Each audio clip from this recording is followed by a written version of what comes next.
Good evening, family. This is Bliss on the Spot. I'm Will Milton. We got Sandy Paradiselady, Carolyn Victorian, and we have a special guest in the building. Yes. Who do we have the pleasures of having in the building Miranda this evening? Miss Nicole. Miranda Nicole. Thank you so And much. the crowd roars. Thank you so much for having me. Miranda, how you doing? Oh, I'm blessed. I can't complain about a thing. I hear you. You know, it's truly an honor to have you on this show. You Thank, know, the work that you present is amazing. You know, Hmm. I'm one of your number one followers. I play your music all the time. thank you so So much. for our Yes, listeners that's out there, we have Miss Miranda Nicole, Yes. sultry, Extraordinaire. Yes. seductive. That's right. I call her my soul singer because she's just got all that soul yes, coming out. So Miranda, once again, thank you for joining us. So absolutely. Thank you for having me. you got it. So if it's all right with you, we just jump right in. Absolutely. Let's do it. Yeah. All right. Cool. Cool. So where you from? So originally born in Inglewood, California. Woohoo! Raised, I'm California born. That's right. absolutely. And then raised in Atlanta, raised on the south side of Atlanta, Riverdale, Georgia. And now I currently reside in Brooklyn. So, All right. yeah. Nice. Brooklyn, USA. Yes, Yes. Oh, indeed. Brooklyn. I always knew that I would end up here, but it took some things beyond me in spirit to get me here. So I'm excited Nice. to be here. Very nice. Okay. Now let me ask you, what was it like growing up in California? I mean, it was so my dad worked for Loud Records. Um, Really? um, Wow. yeah, so a lot of people don't know. Like, I really have a background in hip hop. I grew up in hip hop, like in the clubs with my dad. I would go to like I can remember going to the Palace with my dad, and in LA and like all these different places for him to book these venues to do his club called Unity that he also used to do with one of my uncles. And so, I mean, Method Man, Wu Tang, Wow. the who's who of the who's who used to perform in my dad's club before, even before, they were big names. But, I grew up just, always with my dad, always like in hip hop.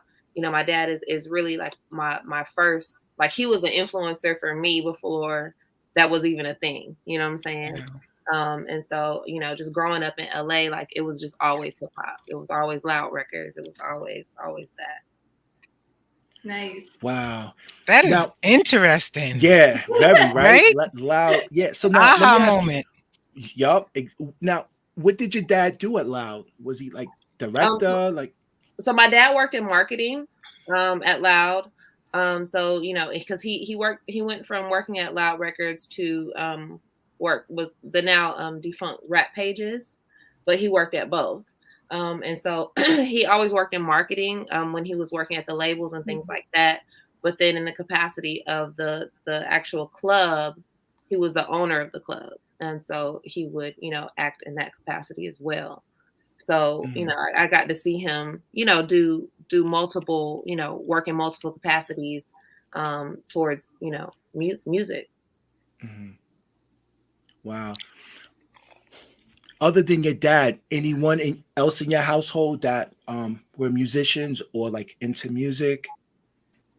Oddly enough, no, none that I know of. Like, I mean, from my grandparents' generation, none. From my parents' generation, none. Like, literally, I get all of my musicianship and music from like musical capacity from my mother and my father, but neither can really like for real hold a tune.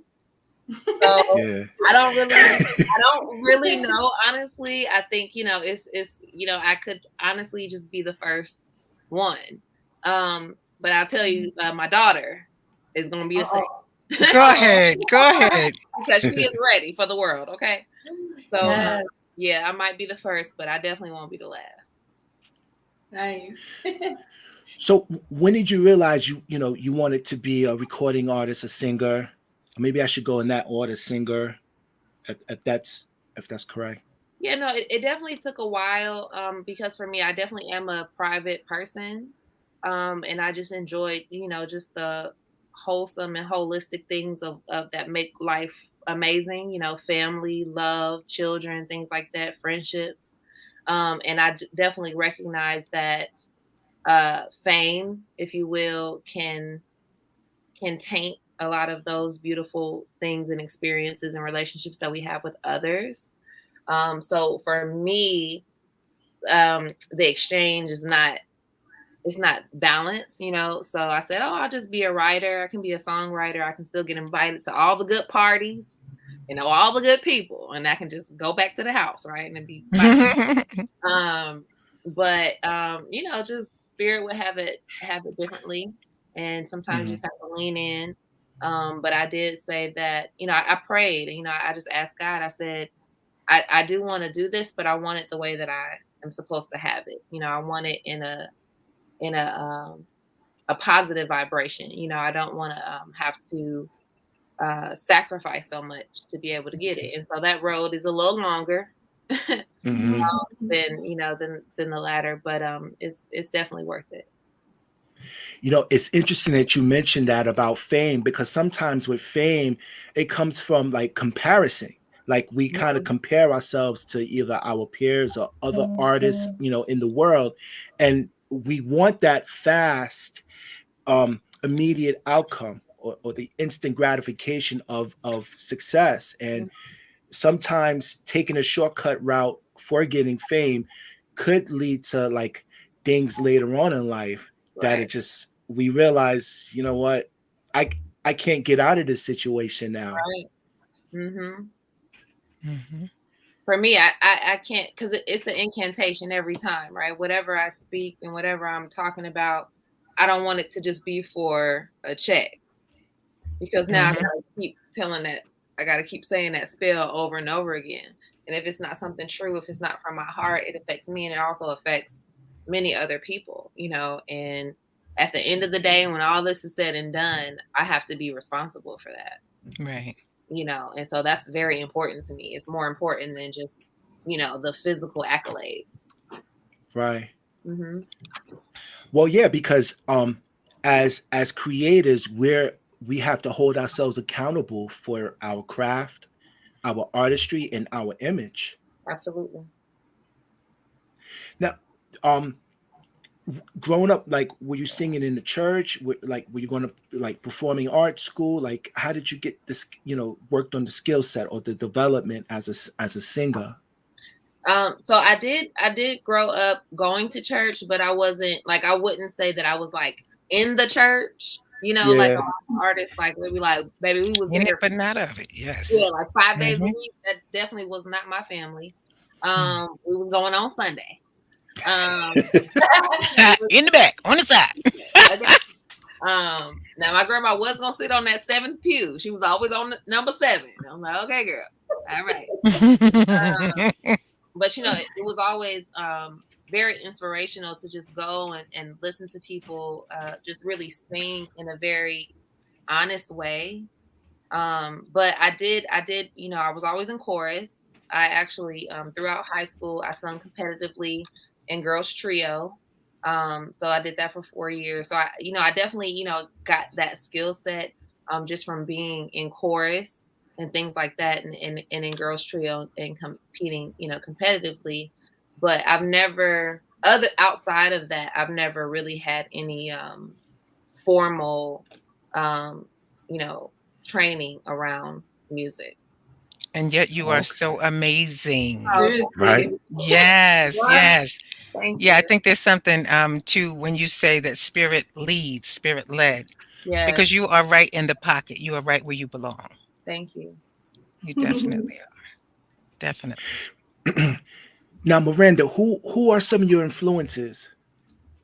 So I was probably, well, so many really, but definitely love Brandy, love Tamia, Oh my love goodness, Sade. yes. Those are like some of my, just like the ones that just pop into my head.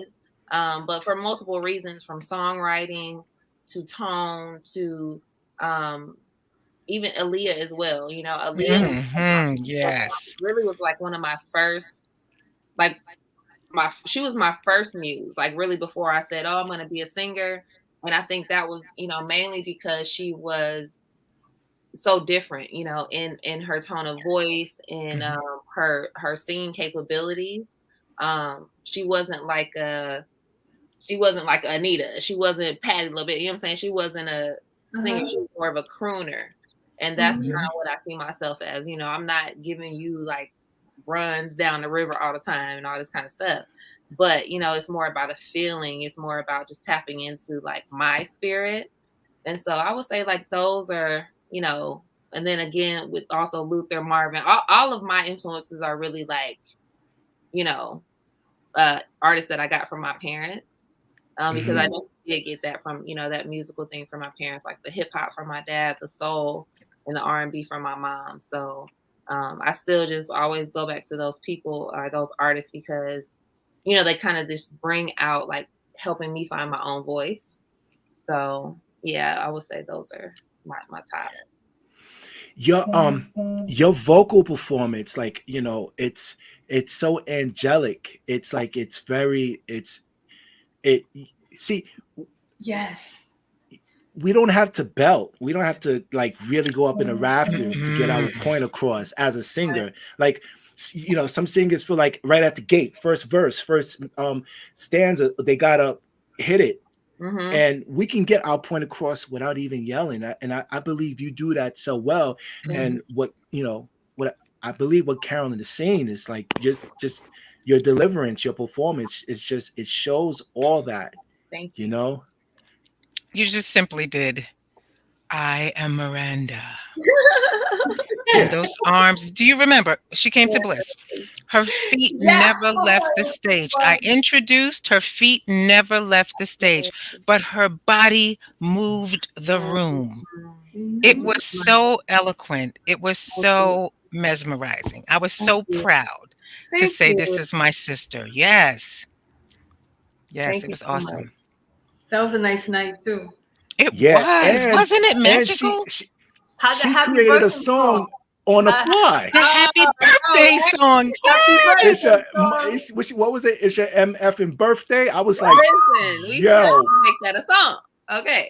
That was classic. Girl, you need to put, yes. Yeah. And the house was rocking. Yes. It was a great night. Absolutely. Yes. I thought the walls was going to come down. I'm like, okay. Seriously. The last performance at Bliss too. Yes. Yeah. It was. What's been the, I'm sorry. Go ahead, Carol. What has been the most difficult part of creativity for you during the pandemic, if any? I think, I don't know. I mean, I really just tried not to let it press on me too much. I think the biggest thing was not creating as much and really just learning or being in a space to be a sponge and take in. Because I feel like it wasn't really until like, I mean, I know that we're still in so much, you know, but kind of coming out of it, you know, I started like more started coming out, I guess, if you will. Yeah. But I think the hardest part was just being able to say like, you know, just sit back and be a sponge and take in. But it was worth it because I feel like I was able to get so much good music and it kind of all came out at the same time. Nice. But, you know, I believe in taking time and not always being forced to take time. So for me, the pandemic served me in different ways. And I think, you know, maybe not in the same capacity as others.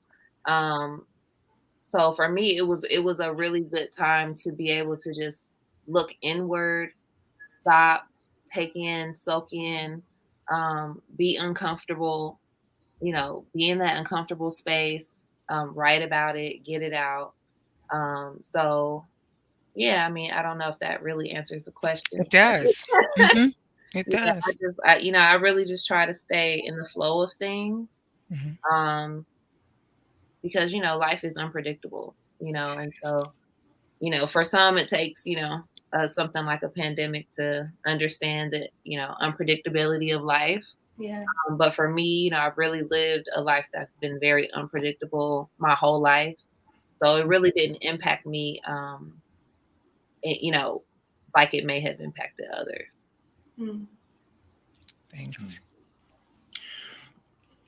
So, as an artist, how do you keep your identity? Um, Honestly, I just try to keep doing me, and I don't try to, you know, be or do anybody else. I try not to tap into you know, too much with other people and other people's like, um, just their experience, because sometimes, you know, it can get overwhelming. And being an independent artist where I don't have management, I don't have a big budget, you know, everything that you see and that I do is pretty much coming out of my own pocket. You know, and so for me, so sometimes it works against me to look outward too much. You know what I'm saying? So I have to continue just to be looking inward and continue on that path. So, you know, that's just what I continue to do because that's what serves me. That's interesting because it's like it sounds like you're self-contained. Now, being that you're without management, like how do you get your feedback? Like to like really, you know, make sure that you're hitting the that baseline, like to ensure that you're not going past a certain, I guess foundation that you set for yourself as an artist. Like, is there someone who gives you that feedback to say, hey, listen, I think maybe you might want to. I mean, I definitely have people, and I have people that I trust, you know, that I think will give me good feedback. But, you know, at the end of the day, video footage, you know, camera footage, that doesn't lie. You know what I'm saying? So when I go to a place, you know, it's about what was the sound like? You know what I'm saying? What was how did I capture the moment? And what I'm realizing is even those things I can control, but it's about saying from the get go, okay, I got my own microphone. I'm gonna bring my own stuff.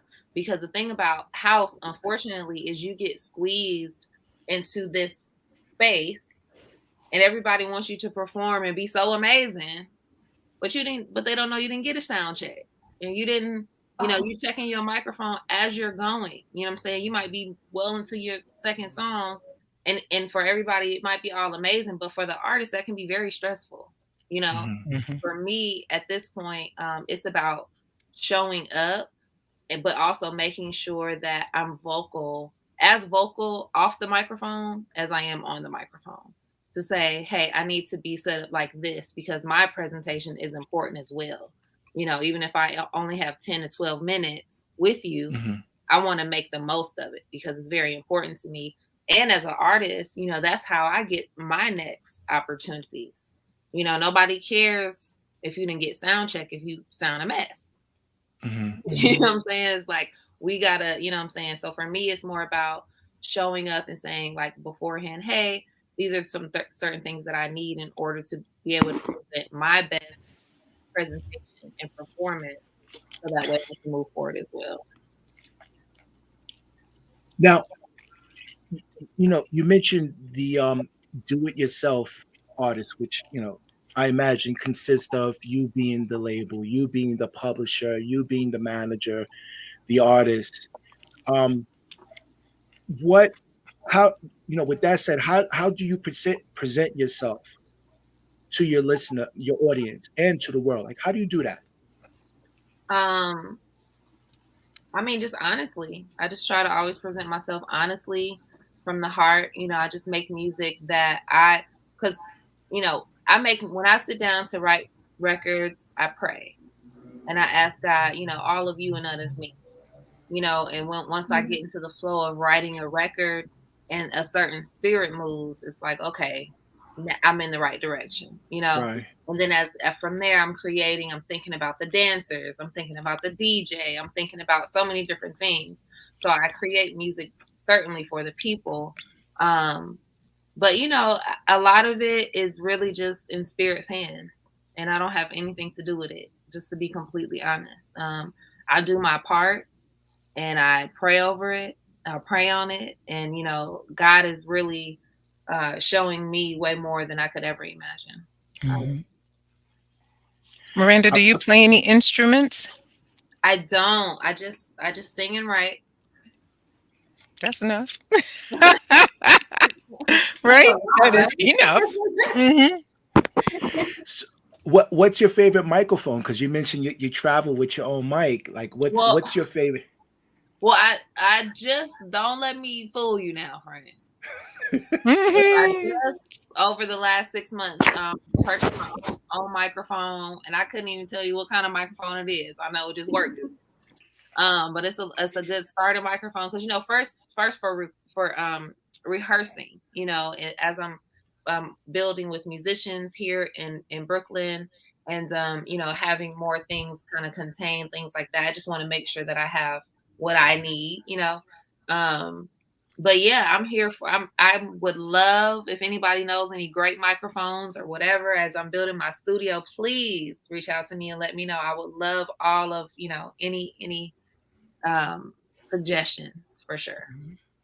So you have your own setup net at your place? So far, I have a couple of things. I've invested in a mixer, a microphone. I've invested in a couple speakers, some tambourines. So we got some things. You know, I want to just continue to just do and move forward, and you know, just create in a way that you know, that is building on to what I've already got going on. So we're gonna see what happens. I got you.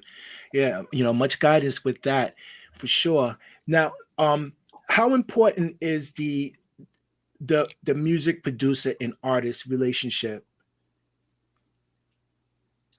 For me, I mean, it's very important. It's been different for me navigating in house because many of the producers that I've worked with, I've never met in the flesh. Oh wow! And so, and I mean, like the majority, I've never met in the flesh.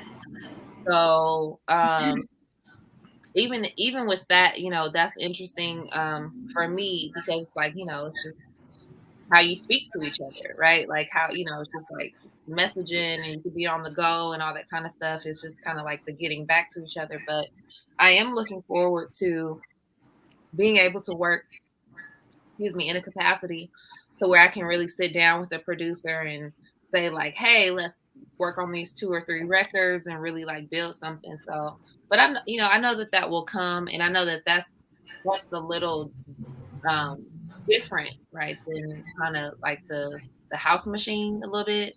Yeah.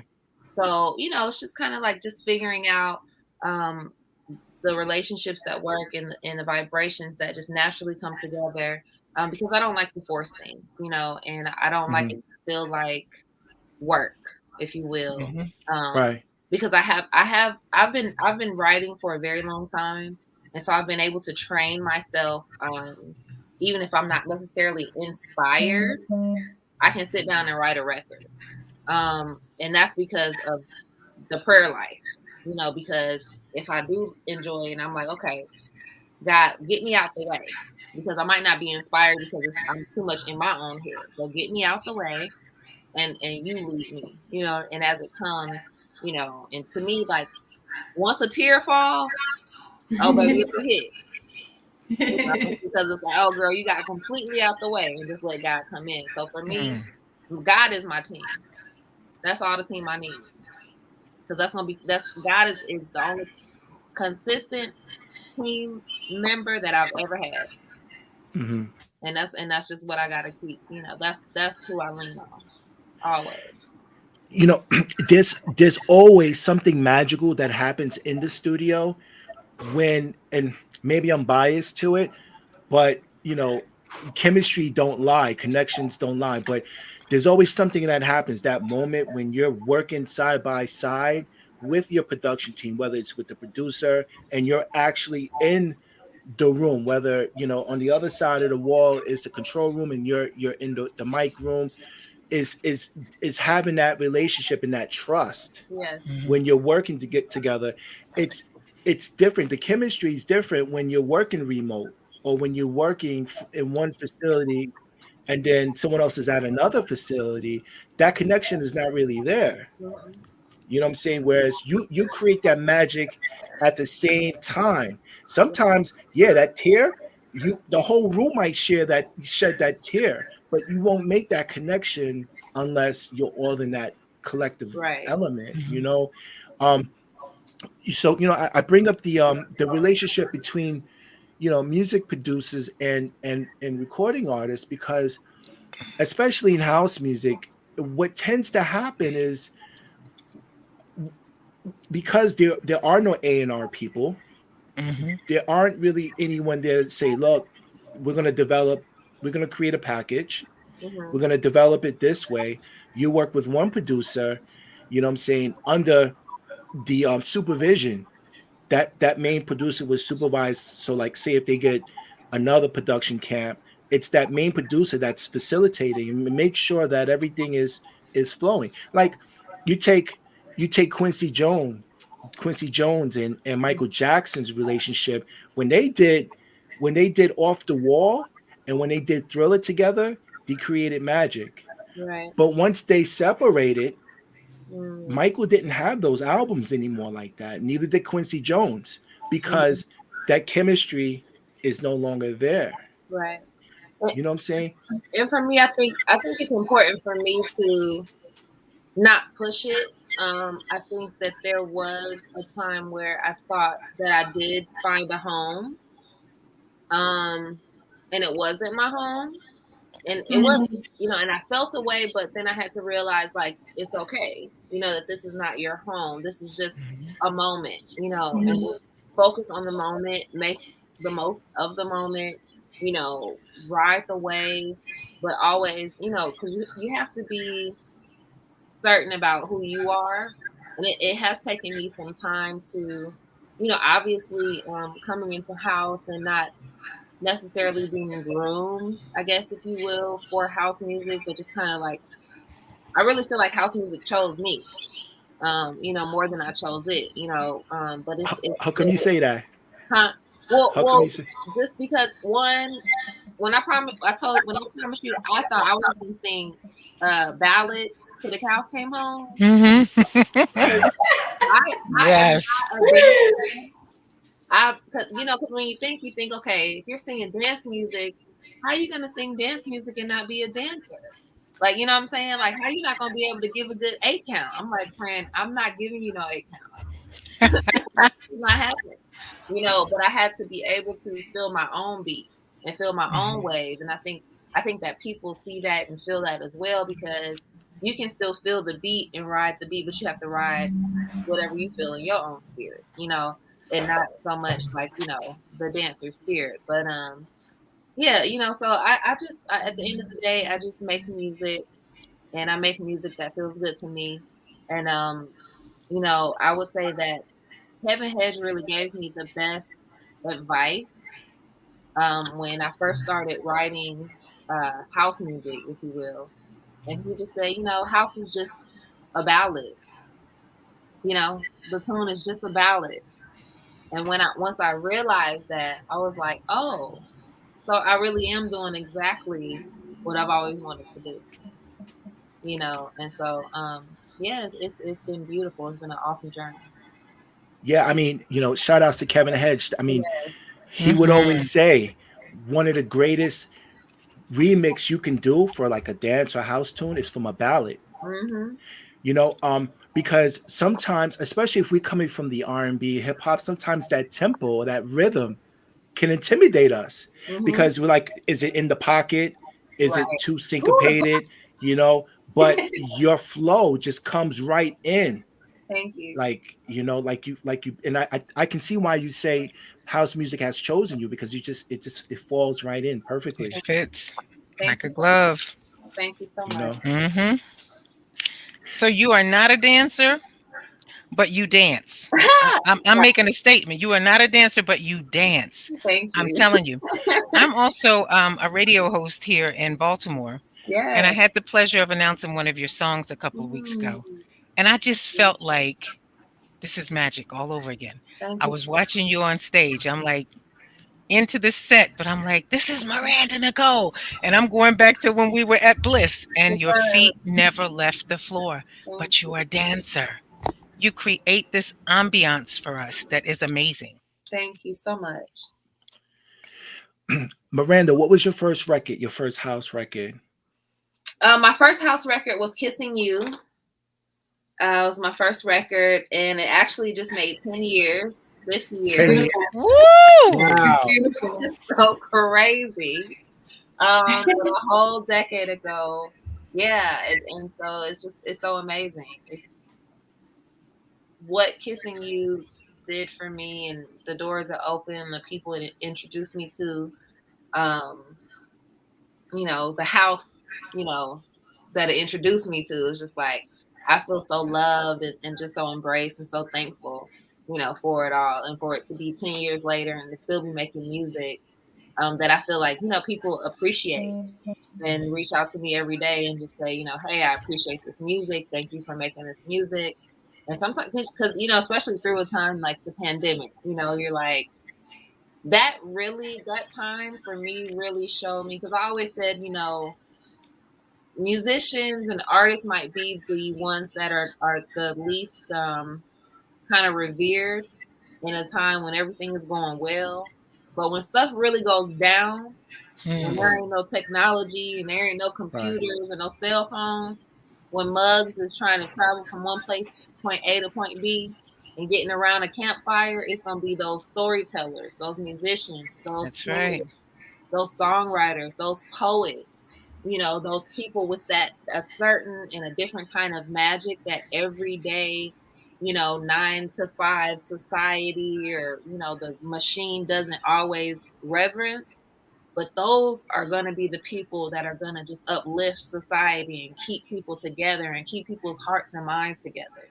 And I'm thankful, even though I may not always feel seen, I'm thankful in that, especially in that time, that I could be of service, because it's more about serving people. You know what I'm saying? It's about being of service to oneself and others. And I'm thankful that, that God gave me that different kind of magic to help others, because in a regular everyday, you be like, okay, now girl, can you just go get a job? Oh. Go get a job and a check. But when you get into those spaces like that and you really see like, no, ain't nobody working, and somebody is reaching out and saying, I've been having this song on repeat and it's really been uplifting my spirit.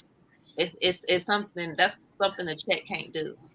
That's something money cannot do, and so I'm thankful just to be, for God to use me like that. Gotcha.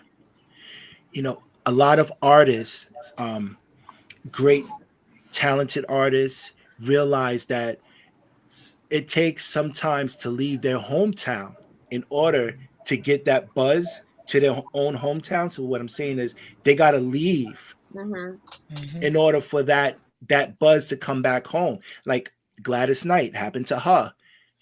She wasn't getting any work at her hometown until she realized that once she traveled, that's when her hometown showed her love and really showed the appreciation. Now, when Kissing You came out, were you living in California or Atlanta? No, I was actually in Atlanta. I haven't lived in California in a very long time.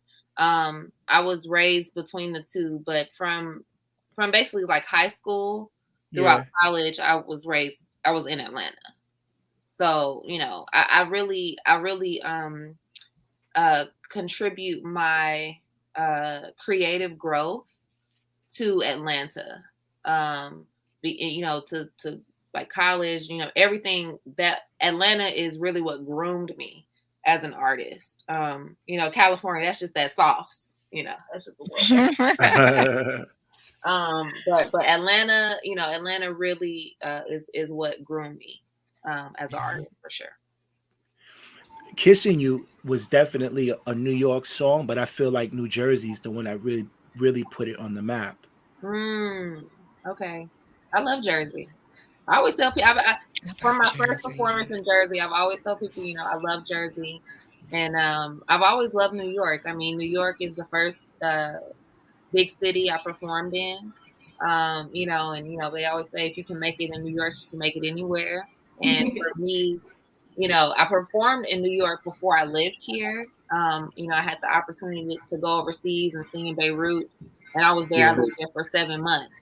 And so even with that, I say, you know, that happened before I moved here and became an actual resident of Brooklyn, of New York. But I'm like, you know, they say if you can make it in New York, you can make it anywhere. But I'm like, girl, if you can live in Beirut, you Yeah, how about that? do whatever you want to do.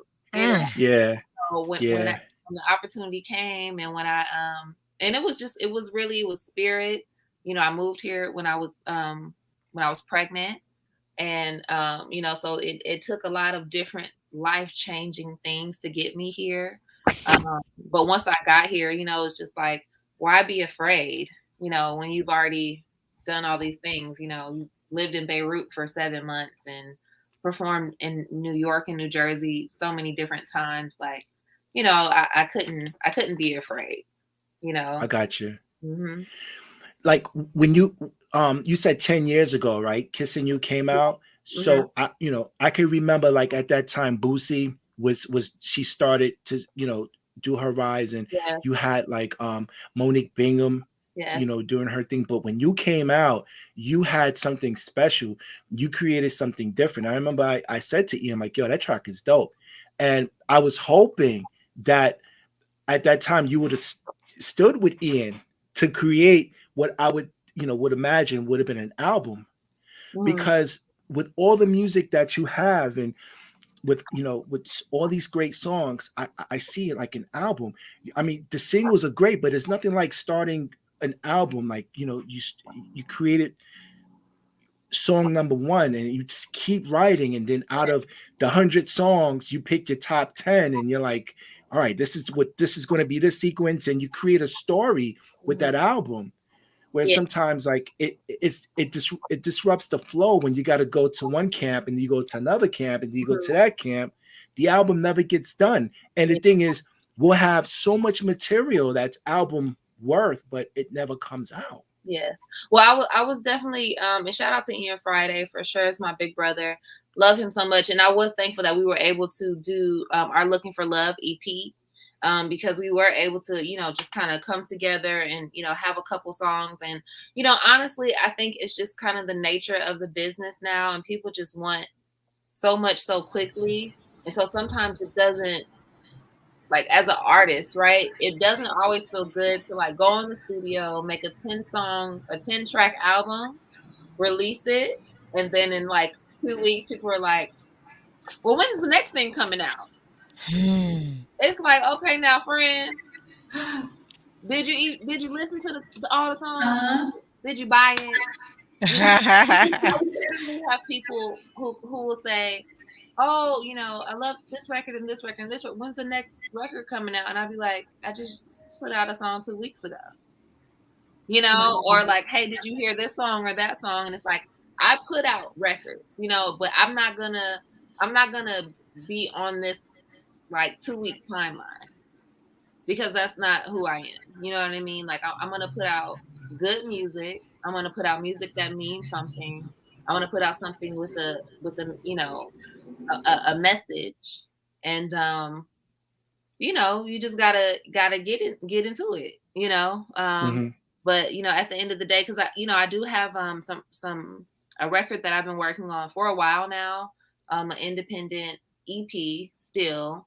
But I just kind of feel like the world is just like in an EP kind of, you know, space, because I don't think that people are just in a whole album kind of mood. And I don't know, I could be wrong. But you know, like I said, you know, I mean, I have music for days. I really do. I have so much music to put out, be recreated, so just all these kinds of things. But you want to, you know, I just want to make sure that people are getting the message that I've given thus far, and I don't want to be rushed. Well, you know, the track source needs, the DJs needs, the dance floor needs, and then the Spotify and then the streaming needs. They're different. Their needs are different, and you know, you have some people in, the Spotify community that want to hear that story. They want to hear about Miranda. They want to hear what she felt like on this day and then the next day, and that continuation. And also giving the consumer the power to really choose, all right, I want the whole entire story. I don't want fragmentation. I want this. Right. I mean, I hear what you're saying. The albums aren't as popular as they were, but there's some diehards, I'm sure, that would want that complete Yeah. package and Mm-hmm. get you from beginning to end. Absolutely, yeah. And I definitely want to create something new for people, and I'm, and not saying getting away from house, but really just kind of bringing more of who I am into it, and giving glam soul, because that's Yeah. what I'm trying to, or what I've been building, and what I would like for people to get into. So Right. for me, I do want to get into that space where I'm working with a producer, and it's like, okay, boom, we're gonna knock out 10 songs and it's a vibe, and we're, what I'm saying, like, I would love that. I would love that, but it has to be just real. It has to be Right. real. And so when it happens, it'll happen. But right now, I'm just enjoying the fact that, I have so many people, different producers from all around the world, some new, some old, some budding producers that are really incredibly talented, that are reaching out to me and saying, like, hey, I want to trust you with my first song. Like, that's really, it's really touching when producers, who are so incredibly talented, they have that first song and they want me to be the artist on it. Yeah. Yeah. It's like, wow, what you know what I'm saying? Yes. It's incredible, so I'm just thankful for that. And I'm thankful because I don't, for me, I don't move because of someone's name or like their accolades. I move because of someone's spirit and because of their talent and their, you know what I'm saying? So that's the same way I want somebody to move for me, because somebody, to one person to be like, oh, Miranda Nicole, somebody's like, who that? You know what I'm saying? But if you hear my voice and you hear my music and my writing, I want you to say, oh, okay, I know who she is because of that. Let me give her a chance. You see what I'm That's saying? right. That's right. I just want the same thing back. I hear you. Now, what are some things that you love about the industry and some things that you don't love about the industry?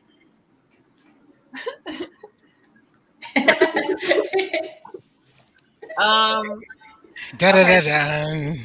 The things that I love about the industry, just the music. I love the music, the creative capacity that people can have. Just the I think when the right people get together, it's just so spiritual, and just something that is timeless.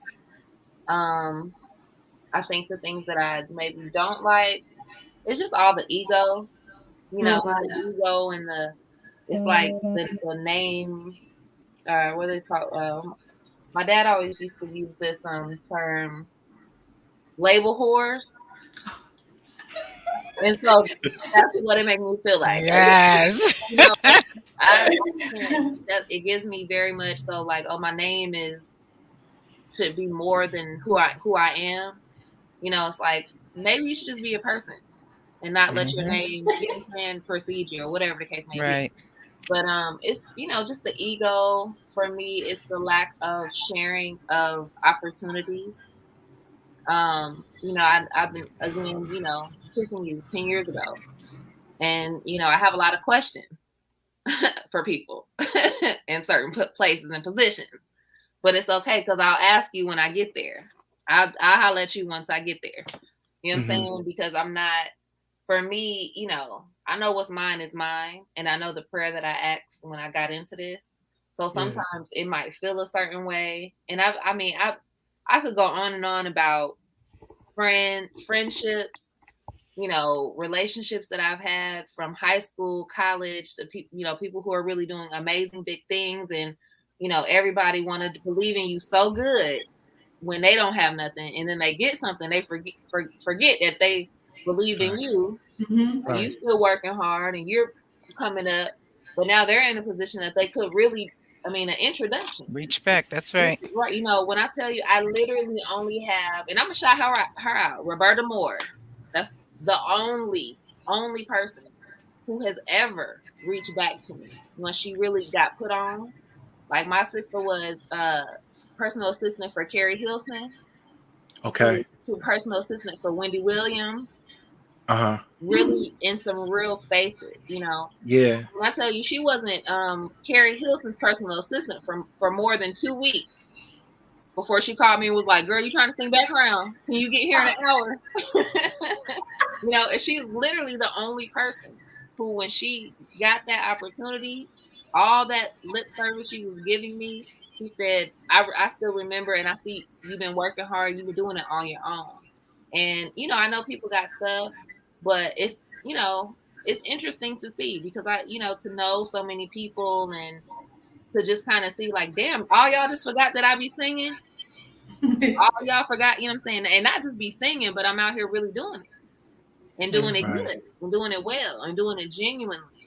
But you know, but that's why you just gotta believe in yourself and know that sometimes you're gonna get what you're gonna get on your own, you know, and not on your own in that space, you know what I'm saying, but with the people that's supposed to push you, you know what I mean? That's right. So it's all good. Now, are there times where, like, say a certain producer would say, "We want you to sing it this way," outside of like the way you would normally sing it, and if so, how do you make that transition? Honestly, not too often does that happen. And I do try to work, you know, give and take, a little ebb and flow. Yeah. But I also know that like I have to hold my space and be who I am. And I can't tell you how many times I've had a producer say, "Well, can you rewrite this part? Can you make it more like Kissing You?"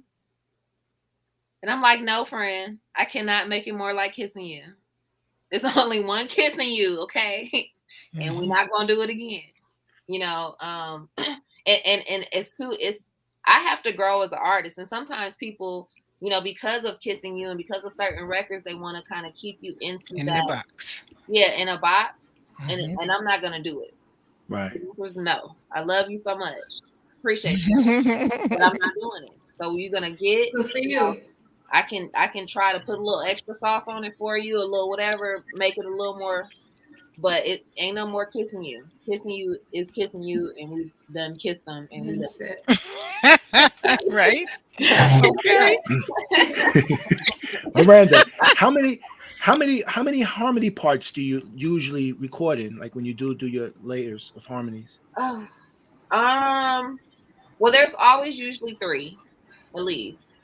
But honestly, every time I just it just depends on the record. It depends on the mood of it. But I like my records to be full. I like them to almost, so again, going back to like my background, one thing I love about hip hop is that sometimes you can go and you can listen to your favorite record and then you can hear a line that you didn't hear before. You heard this record 1,000 times, and and it's the same thing. The reason why I love Brandy, because I feel like Brandy, her vocals are like a hip hop artist. You know what I'm saying? Like I go in, I've heard this record 1,000 times, and I hear it again in a different way, and I'm like, okay, now I done heard this little piece, you know. So for me, like I want my records to do the same thing. You know, it could be, sometimes you listen to it the first time for the melody. Maybe you listen to it for the groove. Then you get into the lyrics, and then you get into the backgrounds. You know, I want for every time you listen to it, there's something else to, make you love it more. So I just, when I'm in the studio, I just go until the spirit says too much, but that's enough. Like, all right. Right. Okay. And tear it away. Do you ever feel like it's too much, or there's overproduction on the vocals at times where you say, look, I gotta cut back on it? For me, no. I don't think I've reached the point where it's overproducing. And that's only because of I know the kind of vocalist that I am. Okay. You know, if I was one, you know, if I was a carry artist that's just gonna carry on and on and on, then you know, 5 tracks might be too much. But for me and for what I do, you know, I do feel like I keep it you know, pretty in the court, if you will. So, but Yeah. you know, I'm looking forward to working with some vocal producers and working with some people to help me expand on what I do, while still making it still very real and genuine as well. That's But what's up. something new, if you will. Now, do you write for like other recording artists and singers? Like, do they do like a label call? You be like, hey, Miranda, can you give us a song for one of our artists? The- I've had some friends who work with artists reach out to Mhm. me just because they know I do songwrite, but never like any like labels yet. You know, that I've written for, but that's something that I do. You know, I am open completely to writing for other artists. You know, even still singing background for other artists. I've sung background for Tidra Moses for a long time. I Okay. haven't sung with her, you know, over the pandemic, but you know, that's my big sister, and you know, so I'm here for all capacities of art and music. So Yeah. No, because your lyrics, your melodies are so contagious, and I could see like another singer, like, you know what, that sounds so familiar, and mm.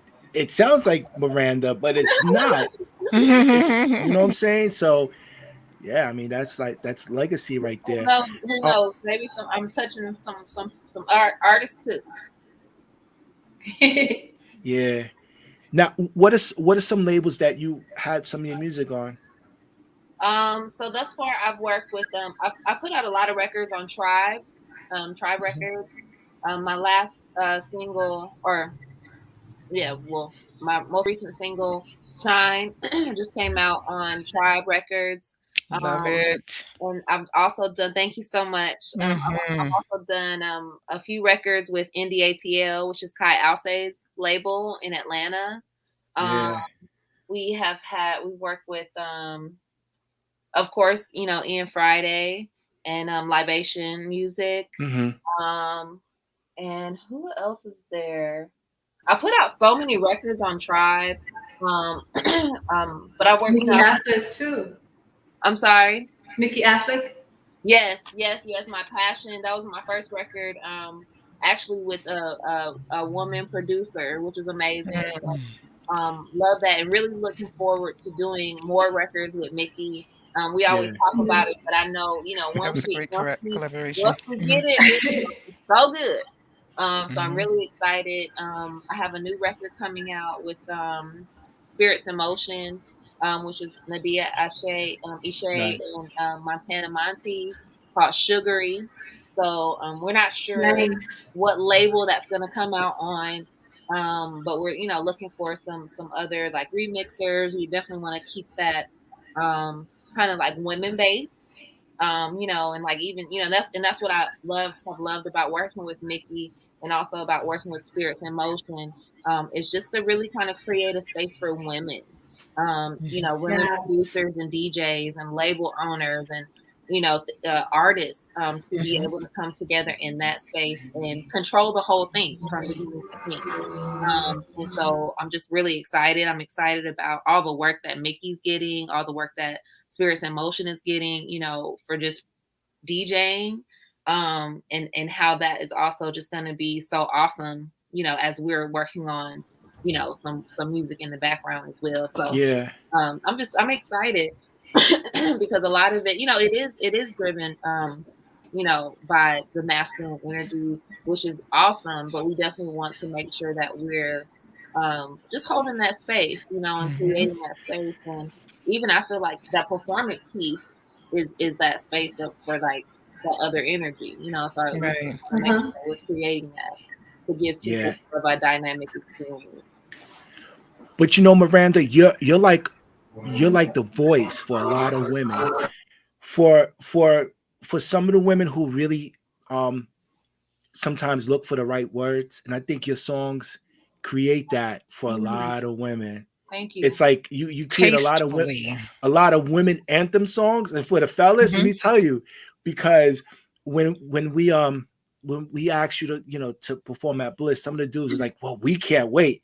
Because I think they saw you at the cricket club and they came to Bliss just for that. Because I think that performance that you gave was incredible. So I just think that your connection with your audience really it says a lot, and it is spiritual.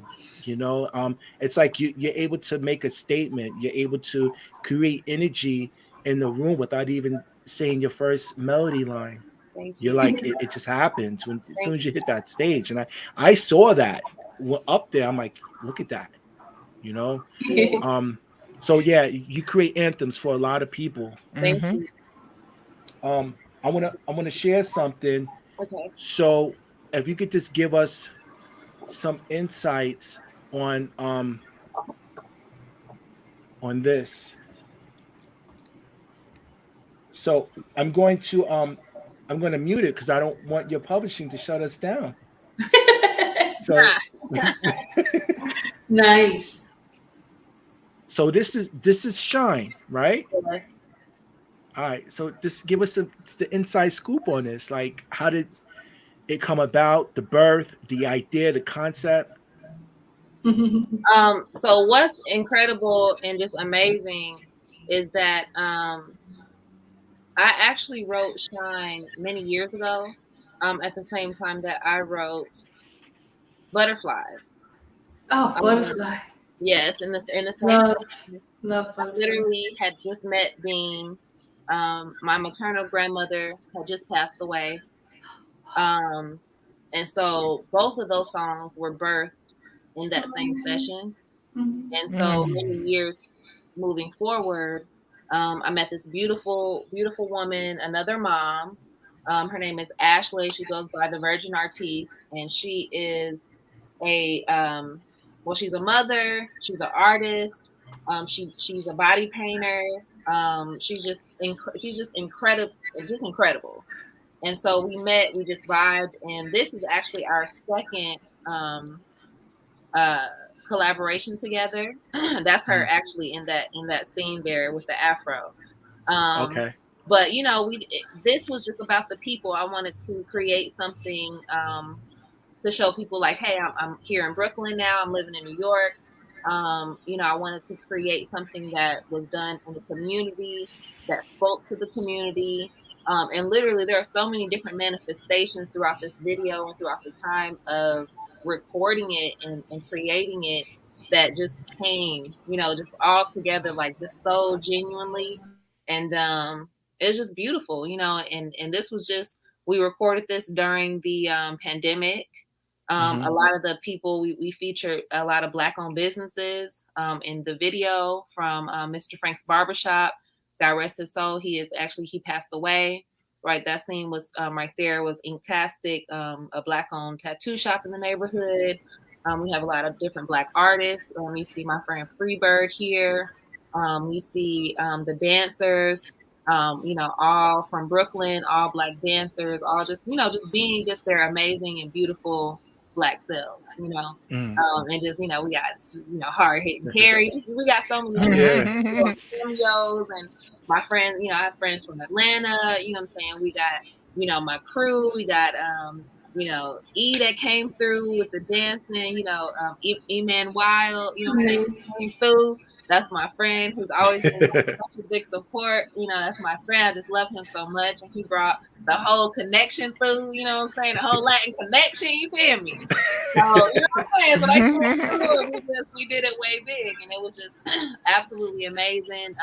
That's Mozzie Molly, who's been doing amazing things, doing things for Adidas and going on tour. John Med, Turk. We got so many amazing people that are just really doing so many amazing things in the world and community. And I'm just so thankful that they, came through for me for that one moment to shine, and so it was amazing. Awesome. That is beautiful. Really. And you look amazing in this video. Seriously. Yeah. And it looked like it was a lot of fun. Oh, it was a great time. It was a lot of work. Now, I ain't gonna lie to y'all. Yeah. Woo, child. It looks good. But it was great. No, it was a good time. It was awesome. Great outcome. Thank you so much. Mm-hmm. Now, you have another hit song, "Build Me a Bridge." It's Yes. a Oh, very nice. catchy, interesting Pretty. title. I heard Jihad play it on the show. I'm like, yo, Jihad. I said, I know that's Yeah. Miranda. What's up? Is that out? He was like, actually, it was Beloved. And he was like, no, we got to hold off on that. But Right. once it came out, I was Woo. already at Track Source. But We tell love us to play about y'all that. record and don't let y'all have it. No, we do. We just love that so much. No, Yeah. build a bridge. And again, that's another one. We worked on it for a while. I love the record. Kai, I love Kai Alsay so much. My big brother. My from the A, gotta represent the A always. He brought Beloved and Jihad, and the mixes are just so incredible and so like dynamic, and just bring so many different things. So I'm thankful that I stay working, and I'm thankful that people are work with me in order to put records out in a timeline that makes sense also for my career, because I don't really navigate the releases. Many times that's navigated by the producers and the labels and things like that. So I really am truly grateful that they can work in a capacity to make it make sense for me as an artist as well.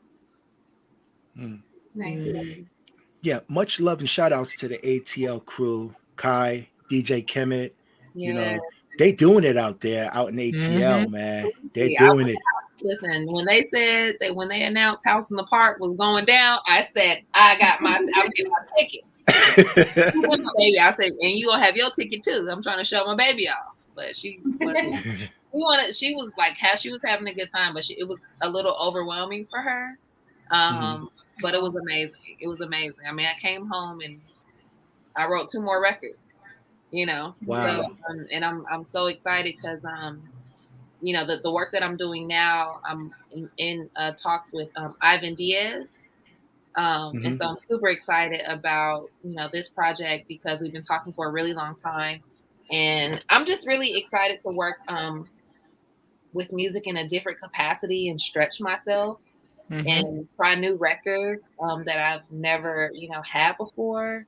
And I'm just really excited to see, what people think of them, And I'm just working to continue to make music that makes sense for people, that uplifts people, and that says something.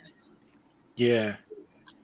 Yeah. I mean, we hear it all the time about the brand, creating a brand, making sure that we stay true to our image, to the brand that we present, because we put a lot of money into it. We put our soul into it. And especially if this is what we do, if we're gonna live with not having the weekly paycheck come in, a salary, it's even more important that we stick by our brand, and not detour from it. I say it all the time. It's like Pepsi, Coca-Cola, you know what you're gonna get. Right. They're not gonna flip it on you and give you a different taste. Absolutely. I mean, I definitely would love to hear some ballads, or like song number 5 or 6, and it's like some down tempo, like whoa, and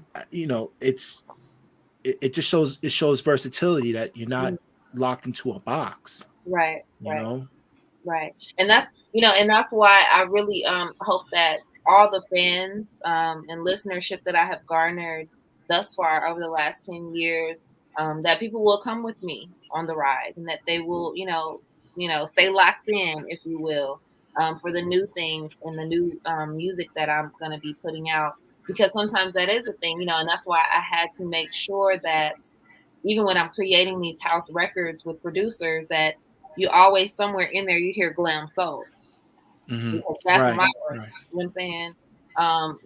Every something that just happens with house is the producer featuring the artist. That's the first time I ever, you know what I'm saying, really experienced that. And so sometimes people can't find my records because they looking for me, my name, and it's this person, then me, So I do want to change that narrative. And I'm just hoping that, my listeners will come with me, in that vein. Because I am a writer, and way before I started creating house music, I was writing records. And I have so many records. I mean, I could play y'all records till the cows come home. I promise you, I could. Yeah. So and I mean records that I could play you, and you'd be like, "Girl, is that you singing?" Sound like a whole complete R&B somebody. No. Okay. See, but I believe that's what the people want. They want that. Yes. They want that versatility from you. Yes. So, you know, we're going to have some really amazing things coming out. You know, the year's not over.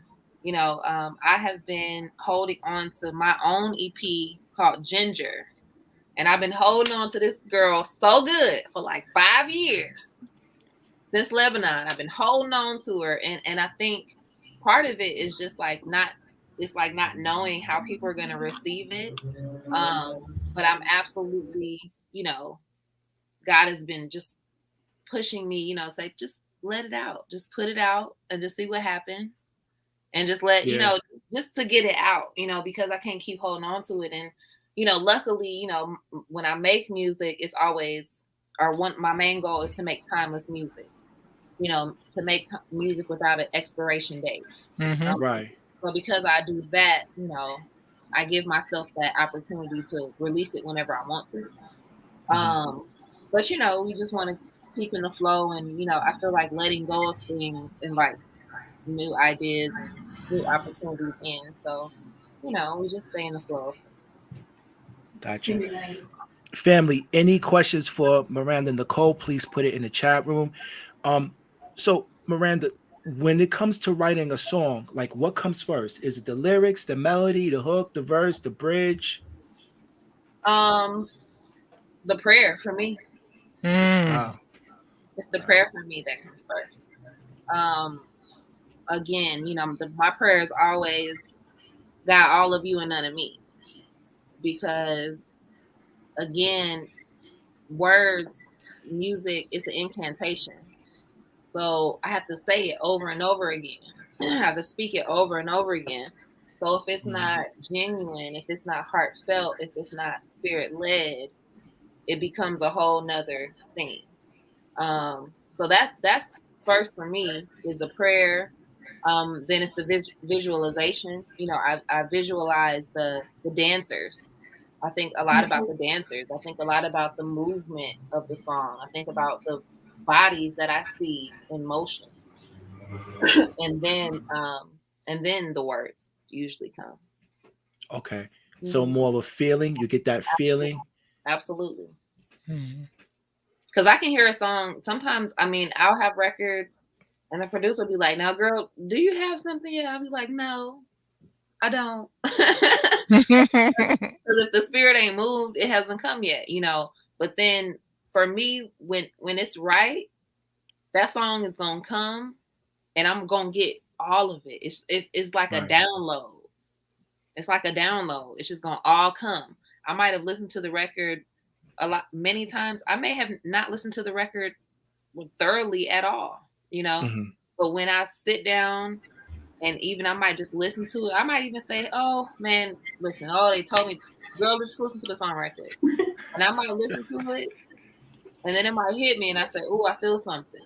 And as soon as I feel it, I say that prayer and I say, okay, God, now I wasn't planning to write right now, but if this is what I'm supposed to be doing and it's going to come, sometimes it'll just come so quickly. I mean, literally the song that I wrote after I came back from House in the Park, I mean, it just moved me so quickly. Like I literally wrote it in like an hour.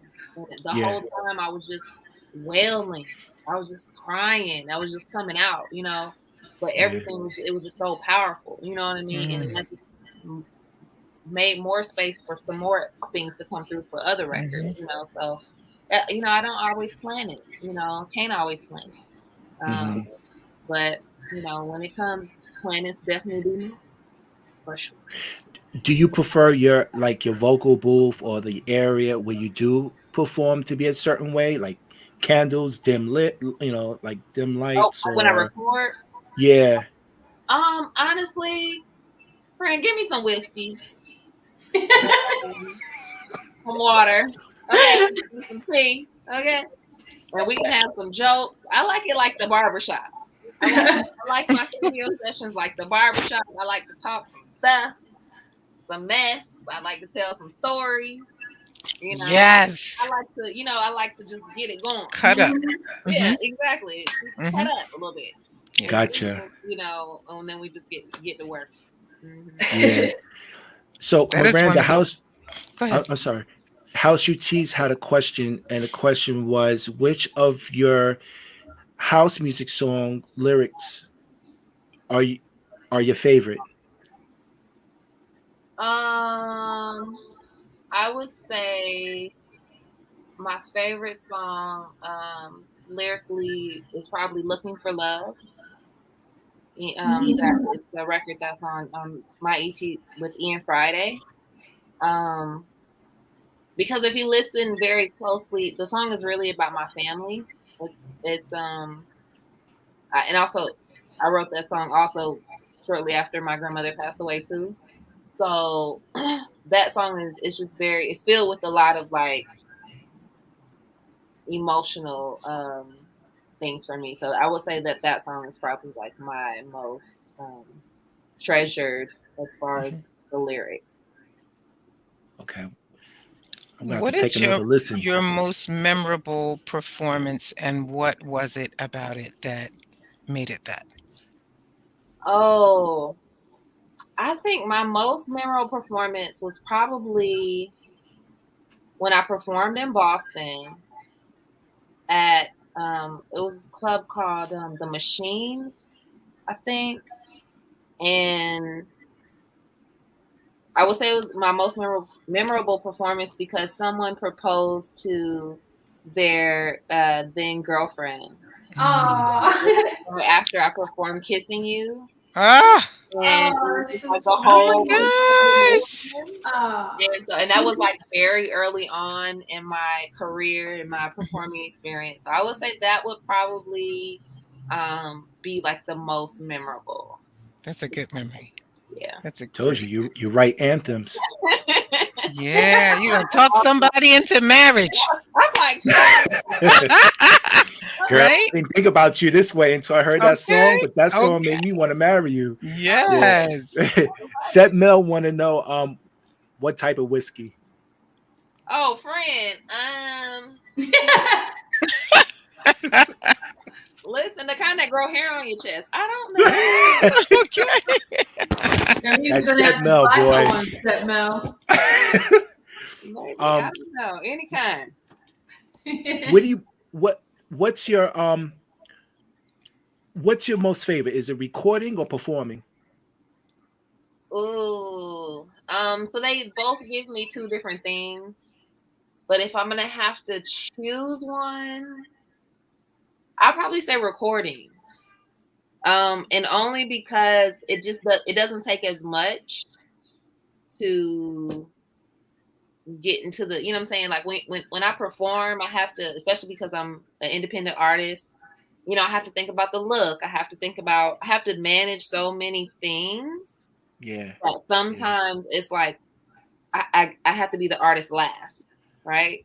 So when I record, I get to be the artist first. So that's why I would choose for recording. Gotcha. I think one of the great benefits of being a house music artist is the autonomy. Unlike being in a R&B environment or a whatever else, we have complete autonomy to explore. So independent doesn't become a bad word; it becomes a very freeing word. Absolutely. That's something that I really, really enjoy. Yes. And what Will was talking about, finding that artist-producer relationship and really seeing it through with one particular person, because when we work with several different people, it pulls several different things, and it never actually gets an opportunity to mature. You don't get to see the growth happen, and I'm getting to see that now, and it's amazing. After the record release, I said half the time I don't even talk to producers after the record is released. Right, exactly. And there's a no whole relationship. other nuance, yes, that comes with that. It is an amazing thing. So please give it to yourself. It is awesome. Thank you. It I is mean, awesome. look at what Janet and Jimmy Jam and Terry Lewis did. That Yep, that's whole another one. relationship, Hmm. like you can't tear them apart. It's Yeah, just yeah, that chemistry. Once you have that, you can't. Yeah. yeah. And you That go comes back out in and the recording, and it recordings does. don't lie. Hmm. Hmm. Yep. So you go back to the inception of them Yeah. when Yeah, she was at that pivotal place of either success or failure. And Mm. they grabbed her by the reins and grew her. And then they grew into this one thing. yeah, And wow. Yeah. That's yeah. a good example. Yeah. Yeah, and I am completely I know that that relationship, that special producer Mhm. artist relationship Mhm. is going to manifest Yeah. when it's time to. And I It will. honestly, and I Mhm. don't want to speak too soon, Mhm. but I just recently, God brought a very special person into my life, Mhm. and just within minutes of knowing each other, hours of knowing each other, we done wrote a whole song in the car. Mhm. That's what's Um, up. and so, I'm just excited about, new relationships, Yeah. new spirits coming together, and, Mhm. energies being forged and formed. And just it's about, for me right now, this time is being seen in my fullness, in Mhm. my growth, and where I am and where I want to go. And I need to be heard, and in order to do that, I need to just be with someone who can hear me and kind of like take that and make the music around it, Yep. take it and create that musical playground, if you will, for me to Mhm. exercise all of my different emotions, Yeah. all of my different textures that I'm Yep. Hmm. feeling and just going through, growing through. And that's gonna be a turning point for me, Right. for sure, and I've like for me right now, every time I'm stepping on stage, it's just about showing up completely. It's about being unapologetically myself. It's about stretching myself. I had the opportunity to go to Chicago last weekend and perform with my brother in love, music and house, John Pierce, the incredible.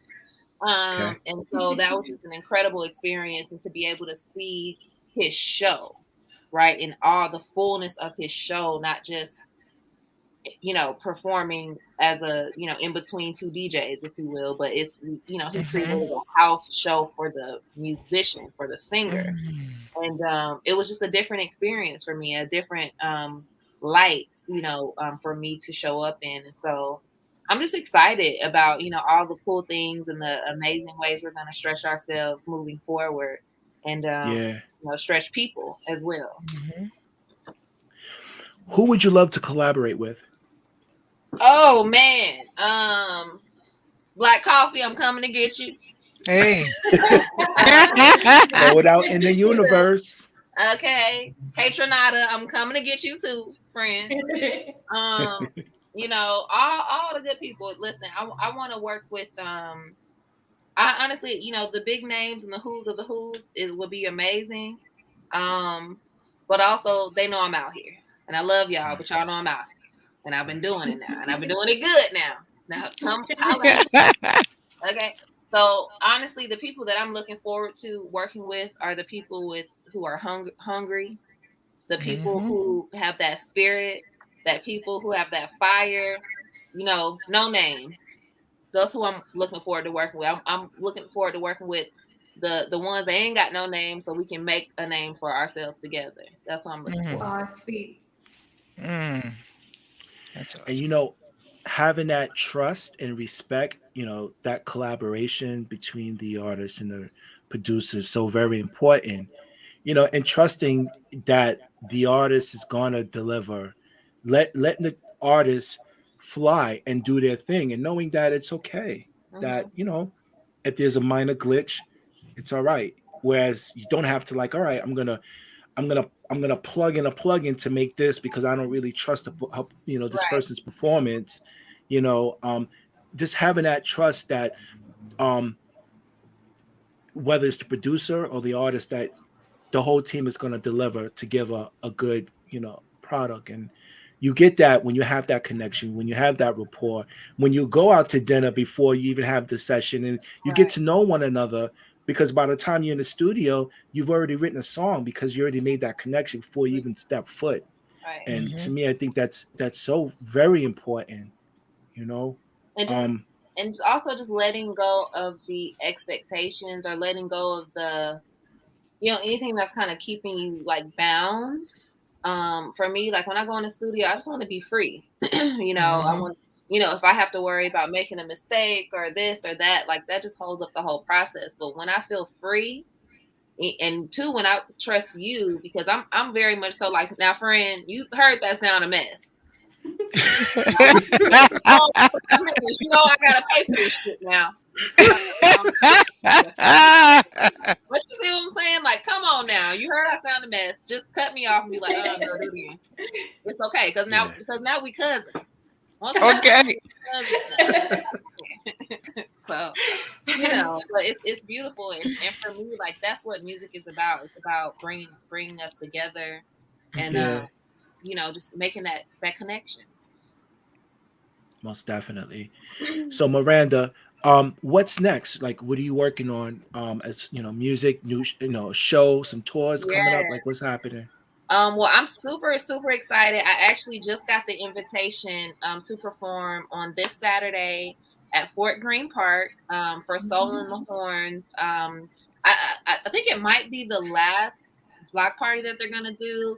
Yeah, I think that's what I said. Yeah, Soul in the Horn has just been, they really thrive. They were thriving prior to the pandemic, but the pandemic really just blew the whole spot up to the world.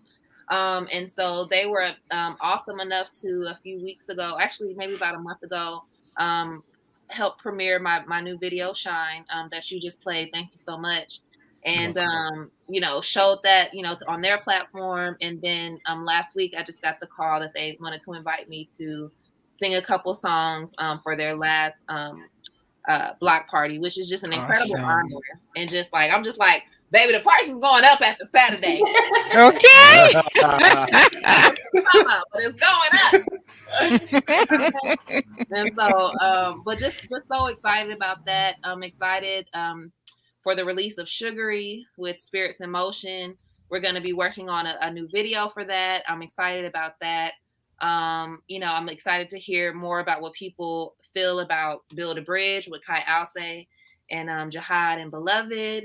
And I have some new, I can't really say anything yet because they haven't made the announcement, but I have some international invitations for next year that I'm super excited about.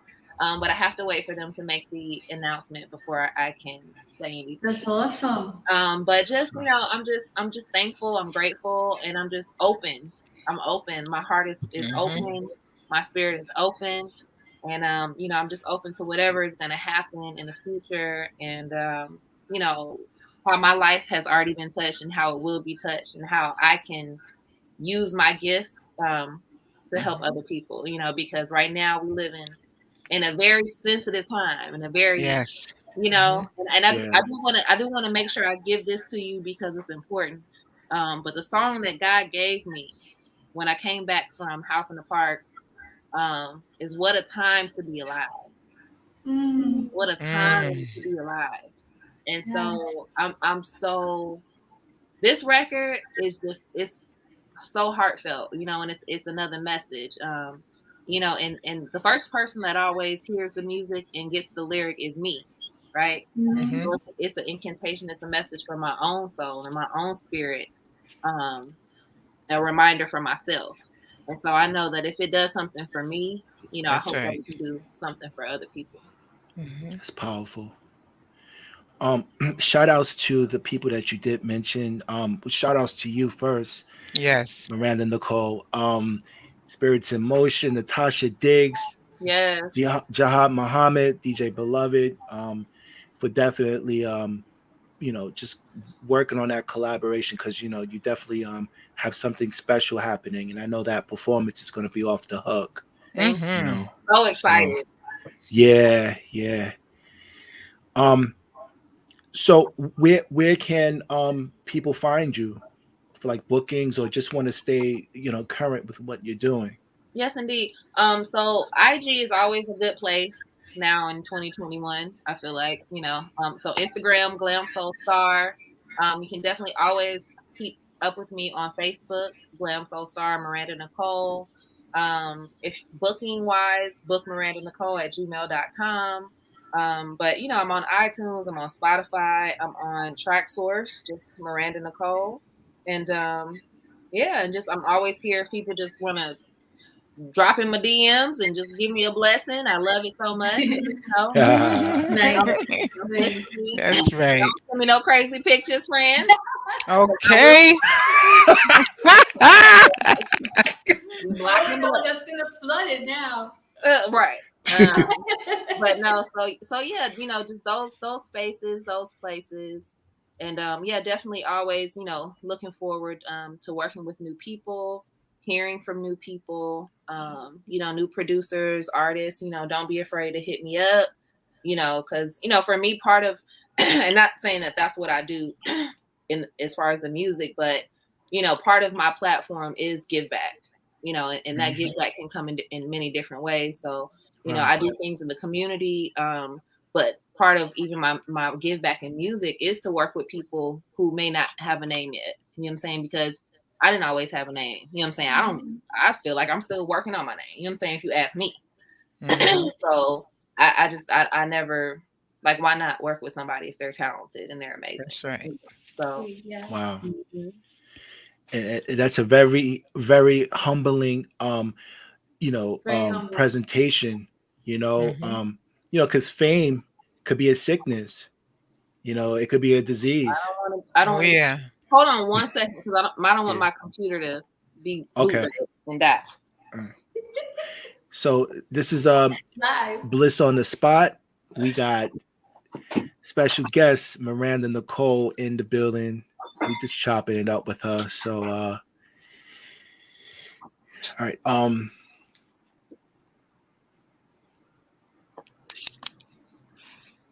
Cool. And the back. So and she's back. Okay. Sorry about that. All right. That's all right. So Miranda, is there anything else you would like to talk about? I just want to shout out the people, love on the people, and just express my true gratitude for people rocking with me for so long. When I realized it was 10 years of kissing you, I was like, "Ooh, girl, you might be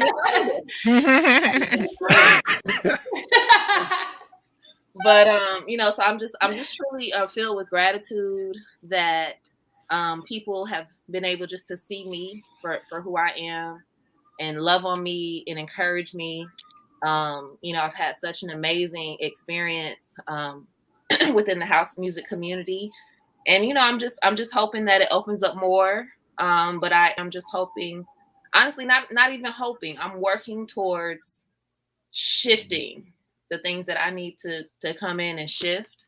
Because house did choose me, but my house is a bigger house. Okay. And so we're trying to expand that zip code a little bit.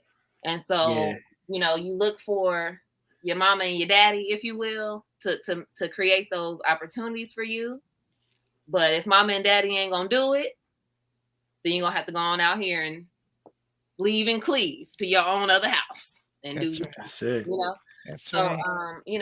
I'm here, I'm open, I want to work with the who's of the who's, but I'm working towards making Miranda Nicole a who of her own, and so in that, I just want to encourage other artists, producers, to just continue to have at it, because when I tell you I am here only by the grace of God, I am here only by the grace of God. I don't come from money. I don't come from no big nothing. Okay. I come from the south side of Riverdale and the south side of LA. Okay. And so we are happy to be here, but we are here by the grace of God. And so if I can do it, I know people say, oh, if I can do it, No, but truly listen to me. If I can do it, you can do it. Whatever it is, whatever that thing is. It don't have to be music. It can be whatever it is. I just want to encourage people to believe in yourself, believe in the Most High, and know that you came here with everything you need, and you can live a full life. So that's all I got to say. Amen. Some powerful words. Thank right there. Mm-hmm. Oh, and if I want to buy my That's another song, Will. She done wrote another song right here. It's an album right there. I'm telling you. You know, I'm pushing that album. Listen, I can see the album title, "Kissing You."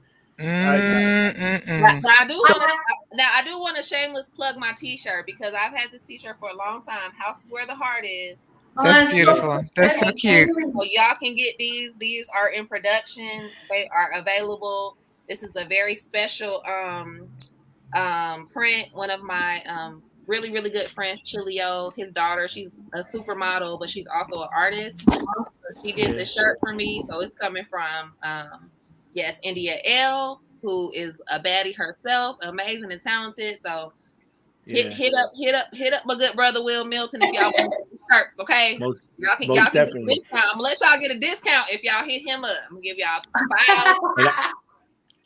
Definitely me get my shirt for sure. Yes, right. That's really cool. Yeah. So before we go, I just want to get some shout outs. We got John Murray from the Coffee Cave, New Jersey. Yo, John, we got to get that Coffee Cave back together, man. Coffee Cave, I love performing there so much. Thank you so much for having me all the times you had me. I miss them smoothies. Yeah, right. And those sandwiches he used to make, the pananis. Taylor, Sarah, we got Mickey Affleck in the building. We got Tamir, Myra, King Lion, Christian, House UT, said Mel. Thank you all. Family, you have any last questions? Request. Yes. If you don't mind me putting you on the spot. Oh Lord, what's she gonna ask me? Can you give me a verse from Butterflies? From Butterflies? Yes. Okay. You read my mind.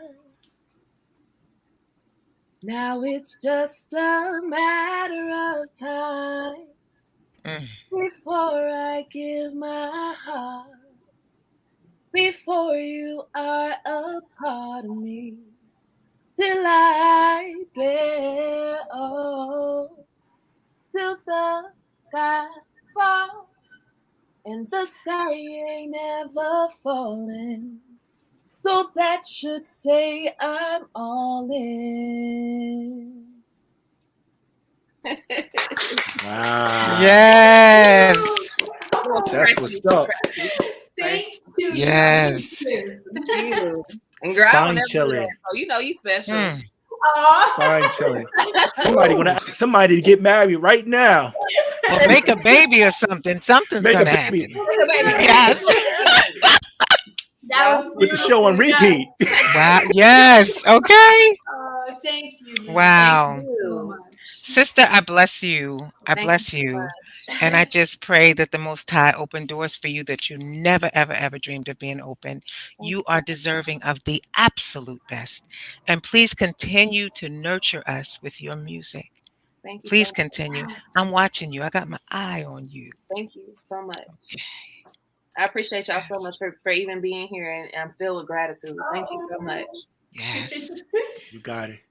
Yes. You know, that social butterfly wasn't the last connection. I knew that we were eventually going to come full circle, and this is it. You know. Yes. So, so you know you were part of Bliss, right? You know you in the Bliss family, right? she's with us. Yeah. She got her Bliss shirt.